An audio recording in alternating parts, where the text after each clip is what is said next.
Learning how to say no as a woman will be one of the most important skills and competencies you ever develop. It is a muscle that we have to keep strengthening and flexing so that we can use the word no, not only verbally, but also energetically. We have to build that ability to be able to say no without guilt, hesitation, or regret. Now, the thing is, from girlhood, we are discouraged from using the word no and from saying no. In fact, we are often told through culture, religion, family, major systems of power that we are embedded in from girlhood, that if we use the word no or we say no, okay, we will not have approval. Okay, one of the major reasons why we are taught not to say no is to avoid conflict, to avoid the withdrawal of approval, agreement, acceptance, and belonging.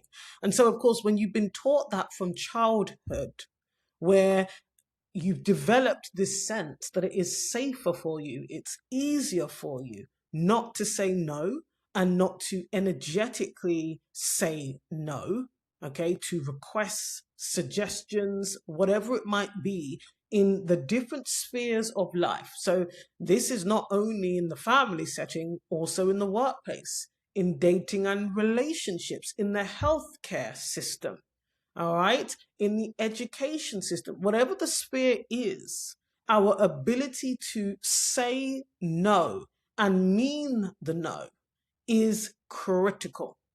It is critical for us to be able to do this.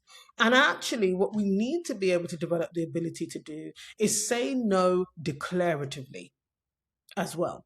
Okay. And what we're going to do in this video is talk about some of the reasons why we struggle to say no as women, and how we can begin to flex that muscle, because it is very, very important. Now, I would really encourage you to go ahead and download the Invisible Contract Framework, because a lot of what we're going to be talking about is covered in understanding what invisible contracts are, which are these invisible agreements that often we are obeying, that we inherit. Okay, we obey them in order to survive. We obey them in order to be accepted, in order to belong. Okay, whether that's in community, in the family, in society. And so what you find is a lot of women do not say no, even when they want to, especially maybe when they should, because they do not want to break some of those invisible contracts that we inherit as women. Now, think about it. Girls aren't born unable to say no. We're actually taught repeatedly that when you choose not to, or you avoid saying no, okay, you are going to be able to preserve connection. You're keeping the peace. You're maintaining relationships. You're avoiding conflict. And actually, we're taught that that is more important than honoring your own internal authority. Now, I want to be really clear here, because obviously, when you're a child, you are under the authority of parents. But it's very interesting how it's actually in childhood that we learn how to navigate the world. So, of course, you have relative to no authority when you are a child, and your parents are the ones who have the authority. But of course, as we move into adulthood, and you've heard me talk about psychological adulthood, not merely legal adulthood or biological adulthood, but psychological adulthood. This is where we need to flex this muscle of being able to say no, and say it very, very clearly. And so for a lot of women, because the nervous system has become accustomed essentially to people pleasing, to surrendering, to abandoning the self, that feels familiar and safe for the nervous system. So when you begin to build this muscle of saying no as an adult woman, okay, it feels dangerous. It feels uncertain. It feels quite often like it's going to be fatal. Okay. And it's not because the word itself is dangerous. It's often because you have learned subconsciously that it carries relational consequences. And that's why so many women will spend years saying yes to a life that they never consciously chose, a life that doesn't align with them. Okay. So I really wish, if I'm honest, this was something I was taught a lot younger. If I had learnt this in my younger years, some of the decisions that I ended up making, some of the things that occurred would probably never have occurred. And the thing is that what I will start by sharing with you as well is that this flexing of the muscle to be able to say no has to be built under pressure, under tension. It's one thing to theoretically say, and this is why I chuckle when I sometimes observe women online who will say things like they run a strict program. Lots of people will talk about their standards and their boundaries, but actually the true test comes when you have to say no and follow through, especially when nobody else is there to see, or it's a particularly tense situation.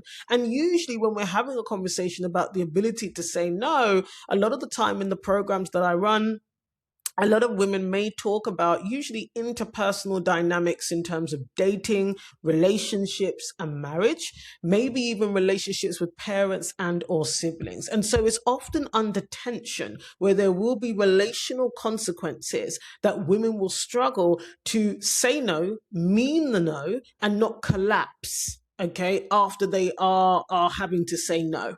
Okay. And so the ability exists within us already to say, I don't want that. I don't like that. No, that's not for me. No, I don't want to do that. No, I will not do that. Okay. And so we are socialized to prioritize harmony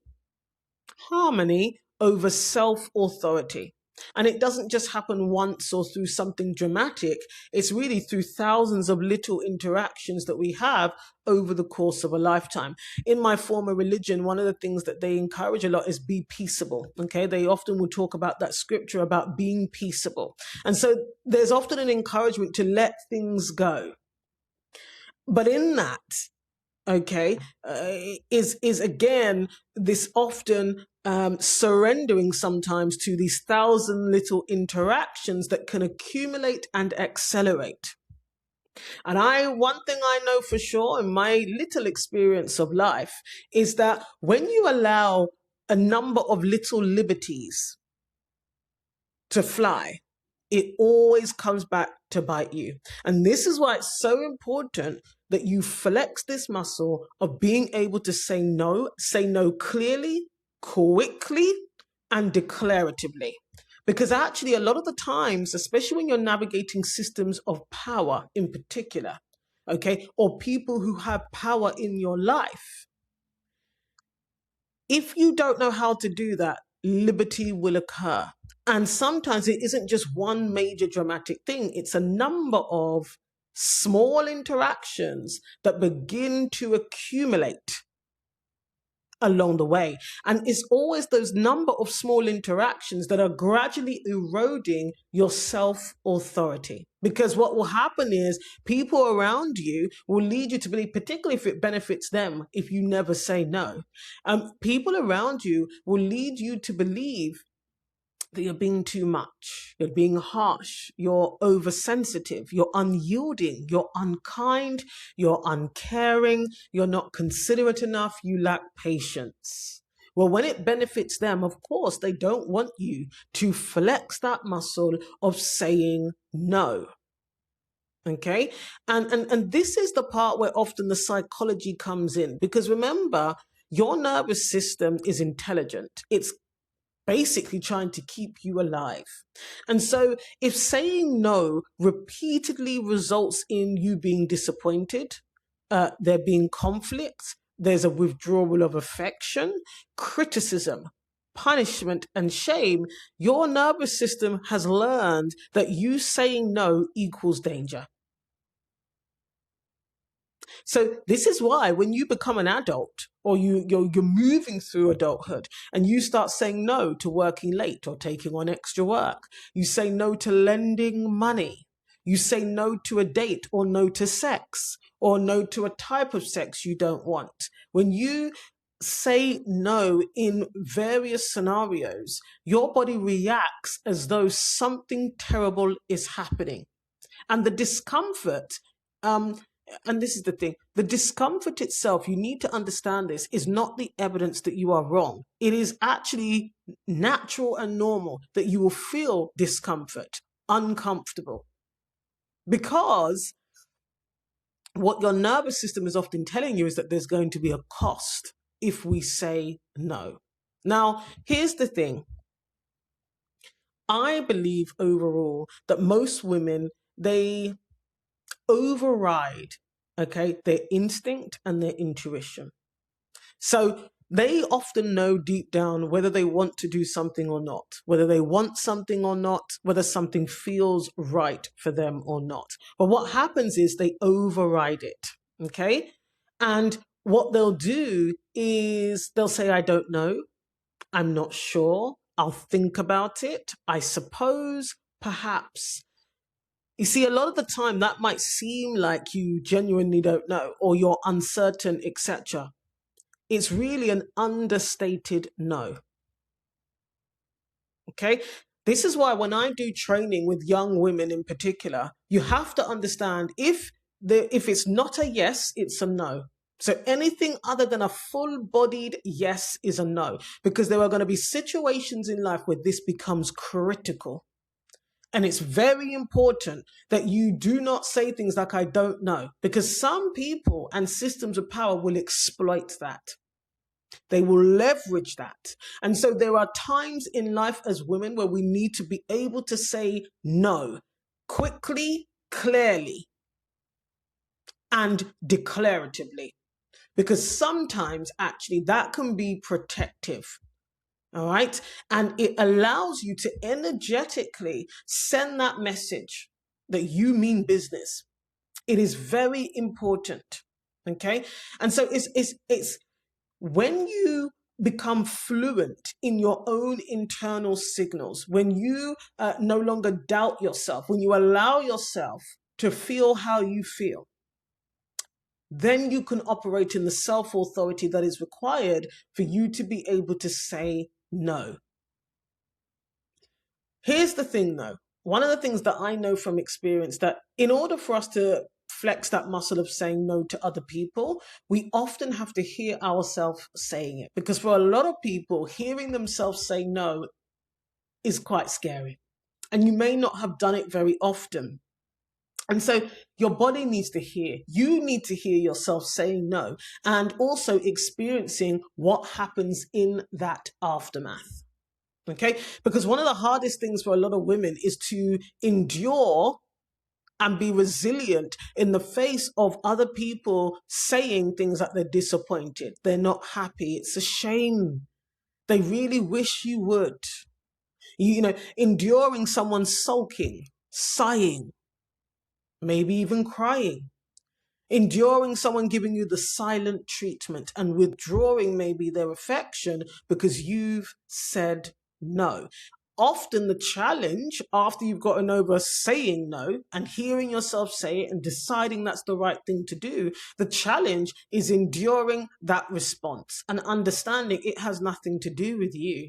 You see, the system of power and or the individuals concerned, they want you to believe that it's your fault that they are reacting in the way they're reacting, and you're not responsible for their feelings, right? You are responsible for being truthful to what aligns with you, but often a lot of the time what your instinct and intuition is telling you. Now, I know there's a lot of kind of, sometimes mocking of women's intuition as if it's a nothingness. No, all human beings have an innate wisdom. Their body is incredibly intelligent. Like I said, the nervous system is very intelligent.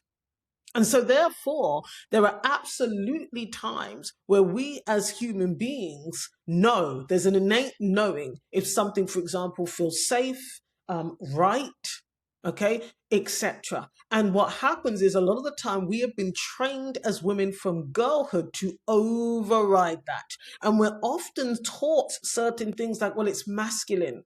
Don't raise your voice.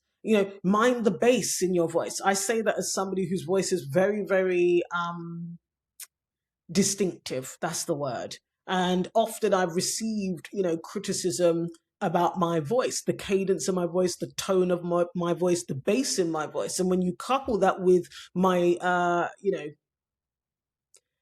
communication style, a lot of the time people will, when I say no, they get the sense that I mean it. Right. And so I've been told, well, that's harsh, that's cold, that's clinical, when actually, no. Okay, I know based on life experience and my innate knowing that you're taking a liberty, that you shouldn't have said what you said to me. And actually, I'm not going to sit here and feel uncomfortable.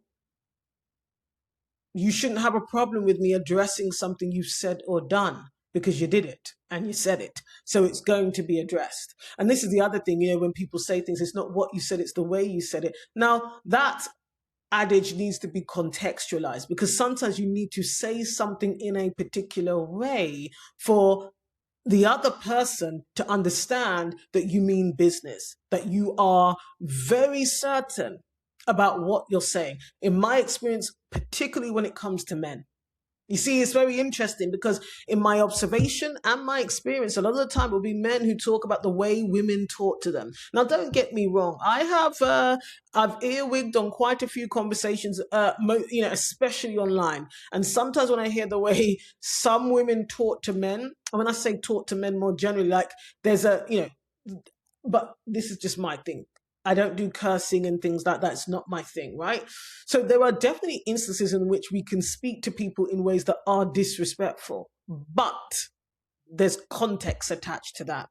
Because one thing I do know is that you have to be, like I say, declarative when you set a boundary, when you say no when it comes to men.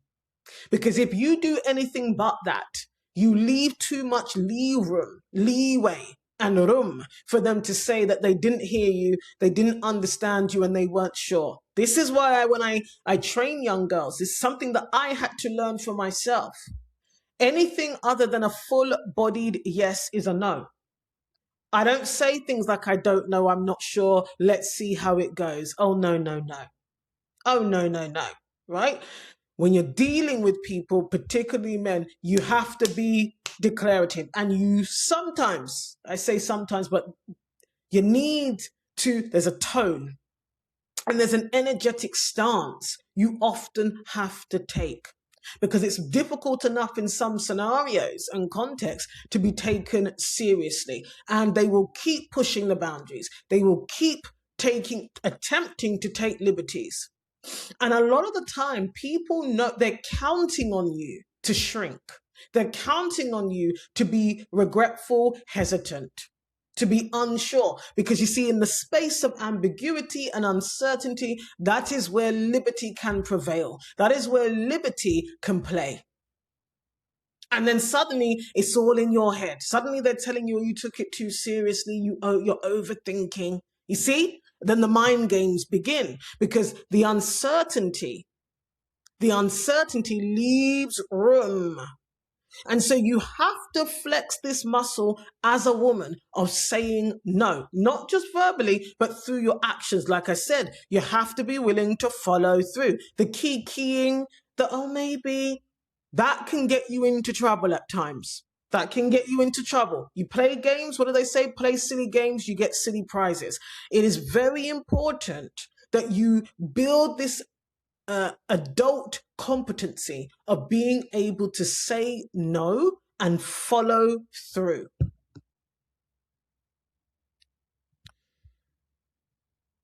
Now, here's the thing, and this is what we kind of go over in the Invisible Contract Audit Workbook, which is somewhere in the link somewhere.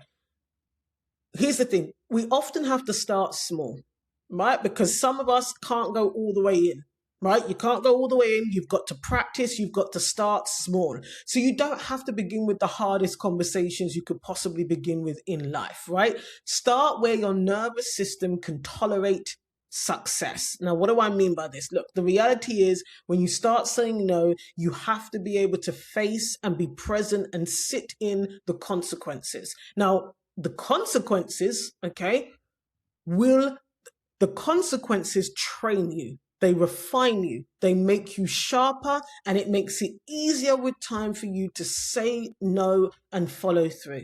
And so maybe you have to start with saying no to a request for your time, a social invitation you really don't want, an unnecessary favor, a phone call, or an extra piece of work. You can start small. Because over time, you'll build the evidence that your no is safe. So you are training your nervous system, literally, and your body to find safety over time in you exercising this muscle of saying no, right? Competence in anything grows through repetition. And I can tell you what happens is eventually one day you find yourself in a situation and you will be able to consciously recognize, I'm better at this now. I've got this, because you'll do it with ease. You'll do it without really thinking about it.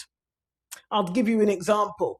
I remember a man saying to me that he wanted to come and meet me for breakfast. And completely platonic, but he said he wanted to come and meet me for breakfast. And so he did. He met me in the morning. We met and we went on a hike. And we went on this hike. And on the way back, we were going to go to breakfast. Now, what I had done is I already had my rucksack. It's not a rucksack. It was like those cycling backpacks. I like the thin, streamlined ones. So I had one of those on, and I'd already got my car keys in there and all my bits. Because what I had decided is there's no need to go anywhere near my house. There's no need to go inside. If one needs to relieve themselves, they can do it at the breakfast location. And I remember on the way back, he said, I've got my laptop, we can go inside. I said, no, there's no need for that. And I drove in my car, he drove in his car to the breakfast location. Now, you might think that's quite small. No, that was a small moment where I knew, good. With ease, I didn't have to go into a long conversation about what. Nope, I had prepared with ease. I was able to say, no, the breakfast spot is just up there. I'll meet you up there. And with a hop and a skip, I was in my vehicle. We went to the breakfast spot. That meant that I stayed in my self-authority. I didn't want anybody in my home. I certainly didn't want a man in my home, right? It comes in the small repetition. It grows, that competence. And like I say, a lot of women are often afraid because they've been told that if they do say no, if they do sit in that place of self-authority with whatever it was, because that's just an example, a minor example, that, it will come across as off-putting, it's angry. They like to say that women are angry, or triggered and traumatized. No, this is wisdom. This is psychological adulthood. Don't let people bamboozle you. When you set boundaries, when you flex this muscle of being able to say no, don't let them try and turn you inside out and tell you, it's because you're triggered and hurt. No. This is maturity. This is self-authority. In whatever it might be, you have the right to say no. Even if it makes somebody else upset, uncomfortable, or see you in any type of way, because sometimes, a lot of the time, all that says is they want full access to you. They don't want boundaries. Now you need to think about whether that's a person you want to be around and whether or not actually they've even earned that. Okay. And so it's very interesting. And what you have to understand, that the opposite of saying no isn't saying yes. The opposite of saying no is abandoning yourself. I'm going to say that again. The opposite of saying no is not saying yes. It is abandoning yourself. Okay? When you stop saying yes because you're afraid, your yeses become meaningful. I'm always talking about this. When you can exercise that muscle of saying no, when that's what you want to say, when that's what you mean, it means when you say yes, it is a stronger, surer yes, and you can follow through, okay, and live with what comes after that yes. Your yeses become more meaningful to you and also to other people. You can genuinely choose your career, your work, your friendships, your relationships, money, how you spend your time, what you do with your body. You stop living reactively and you begin to live very intentionally. Okay? And this is so important. The ability to say no. It is built over time. And this is one of the reasons why I created the Invisible Contract Workbook, for you to be able to privately reflect on this. The areas in life where you are saying yes, okay, subconsciously, on auto repeat, even though actually you really mean no. You really mean no. And as I say, if it's showing up in one area of life, the likelihood is it's showing up in other areas of life as well. It's very rare that maybe you struggle to say no just in relationships, and this is not showing itself in, friendships, in the workplace, etc.